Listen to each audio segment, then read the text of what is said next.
Hi friends, ഞാനിന്ന് നിങ്ങളുമായിട്ട് share ചെയ്യാൻ പോകുന്നത് ഇന്നത്തെയും പോലെ എല്ലാ വീട്ടമ്മമാർക്കും വളരെ യൂസ്ഫുള്ളായ നല്ല അടിപൊളി ടിപ്സുകളുമായിട്ടാണ്. അപ്പോൾ വീഡിയോ സ്കിപ്പ് ചെയ്യാതെ കാണുക. അതുമാത്രമല്ല, ചാനൽ സബ്സ്ക്രൈബ് ചെയ്യാതെ കാണുന്ന ആരെങ്കിലും ഉണ്ടെങ്കിൽ പ്ലീസ് ഒന്ന് സബ്സ്ക്രൈബ് ചെയ്ത് സപ്പോർട്ട് ചെയ്യാനും കൂടി മറക്കരുത്. അപ്പോൾ നമുക്ക് ഫസ്റ്റ് ടിപ്പിലോട്ട് കിടക്കാം. അപ്പോൾ ഫസ്റ്റ് ടിപ്പെന്ന് പറഞ്ഞാൽ ഞാനിപ്പം ചെയ്യാൻ പോകുന്നത്, നമ്മുടെ വെള്ളം കുടിക്കുന്ന കുപ്പി ഉണ്ടല്ലോ, അപ്പോൾ അതിനകത്ത് എപ്പോഴും നമ്മൾ വെള്ളം കൊണ്ടുപോകുന്നതുകൊണ്ട് അതിനകത്തൊരു ബാഡ് സ്മെല്ല് ഒഴിവാക്കി കിട്ടാനായിട്ട് നമുക്കതിനകത്ത് പിഴിഞ്ഞ നാരങ്ങാത്തൊലി ഉണ്ടെങ്കിൽ ഇട്ട് കൊടുക്കാം. എന്നിട്ട് നമ്മൾ ചെറിയ ചൂടുവെള്ളം ഒഴിച്ച് കൊടുത്തിട്ട് നല്ല രീതിയിലൊന്ന് ഷേക്ക് ചെയ്ത് കൊടുത്താൽ മതി. അപ്പോൾ ഇങ്ങനെ ആകുമ്പോഴത്തേനും കുപ്പി ക്ലീനായിട്ട് കിട്ടുകയും ചെയ്യും. അതുമാത്രമല്ല, നല്ല രീതിയിൽ അതിനകത്തുള്ള ബാഡ് സ്മെല്ല് ഒഴിവായി കിട്ടുകയും ചെയ്യും. അപ്പം ഇതേപോലെ ചെയ്ത് നോക്കിയാൽ മതി. അപ്പം നമുക്ക് അതിനകത്തുള്ള കുപ്പി നല്ല രീതിയിൽ ക്ലീനായിട്ട് കിട്ടിയിട്ടുണ്ട്. അതിനകത്തുള്ള ഒരു ബാഡ് സ്മെല്ലെല്ലാം പോയിട്ട് കുപ്പി നല്ല രീതിയിൽ വെളുത്ത് കിട്ടിയിട്ടുണ്ട്. അതാണ് നാരങ്ങ തൊലിയിട്ടുള്ള ഗുണം.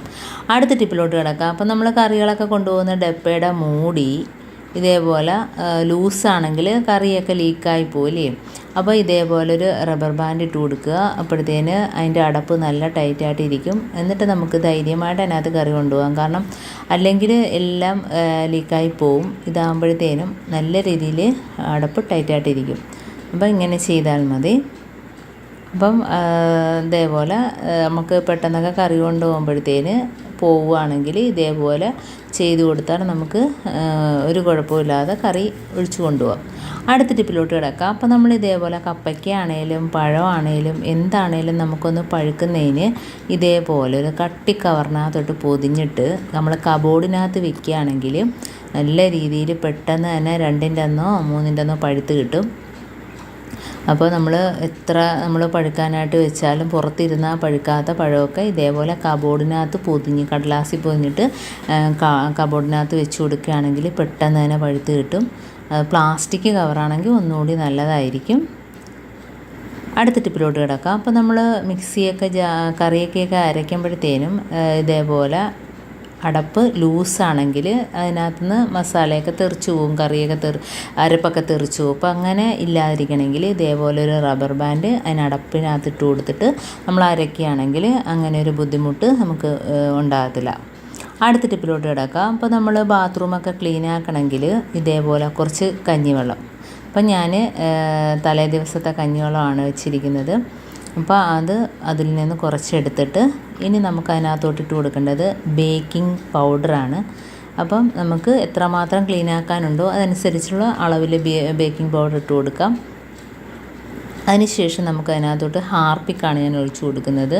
അപ്പോൾ ഹാർപ്പിക്ക് ഒഴിക്കുന്നതുകൊണ്ട് നമുക്ക് ഈ ഒരു കഞ്ഞിവെള്ളം നമ്മൾ സിങ്കിനകത്താണേലും വാഷ് ബേസിനകത്താണേലും നമ്മൾ ഒഴിച്ചു കൊടുക്കുകയാണെങ്കിൽ നമുക്ക് ആ ചെറിയ ബ്ലോക്കൊക്കെ ഉണ്ടെങ്കിൽ മാറിക്കിട്ടും. അതുമാത്രമല്ല, നമുക്ക് ബാത്റൂമിൽ ഒഴിക്കുകയാണെങ്കിൽ നമുക്ക് ഉരച്ച് കഴുകി ചെയ്യേണ്ട കാര്യമില്ല. ഇപ്പോൾ അതുകൊണ്ട് ബേക്കിംഗ് പൗഡർ ഇട്ടതുകൊണ്ട് നമ്മൾ അതിനകത്ത് ഹാർപ്പിക്ക് ഒഴിച്ചപ്പോൾ അതിനകത്തൊരു കെമിക്കൽ റിയാക്ഷൻ നടക്കുകയാണ്. അപ്പോൾ നമ്മൾ ഇത് നല്ലോണം മിക്സ് ചെയ്ത് കൊടുത്തിട്ട് നമുക്ക് ബാത്റൂമിൽ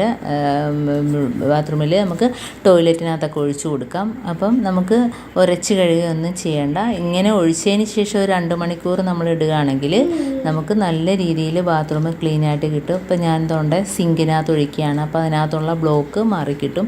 അതേപോലെ തന്നെ നമ്മുടെ വാഷ് ബേസിനകത്ത് ഇതേപോലെ കുറച്ച് ഒഴിച്ചു കൊടുക്കുകയാണെങ്കിൽ അതിനകത്തുള്ള ബ്ലോക്കും മാറിക്കിട്ടും. അപ്പം ഇനി നമുക്ക് നമ്മുടെ ടോയ്ലറ്റിനകത്ത് ഒഴിച്ചു കൊടുക്കാം. അപ്പോൾ ഇതേപോലെ ഒഴിച്ചിട്ട് 2 മണിക്കൂറിന് ശേഷം ഒന്ന് ഫ്ലഷ് അടിച്ചാൽ മതി. അപ്പോൾ നമ്മൾ ഉരച്ച് കഴുകി ബുദ്ധിമുട്ടേണ്ട കാര്യമില്ല. അതിനകത്തുള്ള മഞ്ഞക്കറയെല്ലാം മാറിയിട്ട് നല്ല രീതിയിൽ ക്ലീനായിട്ട് കിട്ടും. അപ്പോൾ നമുക്ക് ഇതേപോലെ ബാത്റൂമൊക്കെ കഴുകാൻ മടിയുള്ള സമയങ്ങളിൽ ഇതേപോലെ ഒന്ന് ചെയ്ത് നോക്കുക. അപ്പം നല്ല രീതിയിൽ ക്ലീനായിട്ട് കിട്ടും. ഇപ്പോൾ ഞാൻ കാണിച്ചു തരാം. അപ്പോൾ ഞാൻ 1 മണിക്കൂറോളം ഇട്ടിട്ടുള്ളൂ. അപ്പോൾ അതിന് ശേഷം ഞാൻ ഫ്ലഷ് അടിച്ചപ്പോഴത്തേനും നല്ല ക്ലീനായിട്ട് കിട്ടിയിട്ടുണ്ട്. അപ്പോൾ ഇതേപോലെ ചെയ്യാത്തവരൊക്കെ ഒന്ന് ചെയ്ത് നോക്കുക. ഉണ്ടോ? അപ്പം നല്ല ക്ലീനായിട്ട് വന്നിട്ടുണ്ട് ടോയ്ലറ്റ്. അപ്പോൾ ഇത്രയേ ഉള്ളൂ എൻ്റെ ഈ ടിപ്സ്. നിങ്ങൾക്ക് യൂസ്ഫുള്ളായിട്ട് തോന്നിയിട്ടുണ്ടെങ്കിൽ, ഇതിലേതെങ്കിലും ഒന്ന് യൂസ്ഫുള്ളായിട്ട് തോന്നിയിട്ടുണ്ടെങ്കിൽ ഒന്ന് ലൈക്ക് ചെയ്യാനും കമൻറ്റ് ചെയ്യാനും സബ്സ്ക്രൈബ് ചെയ്യാനും മറക്കരുത്.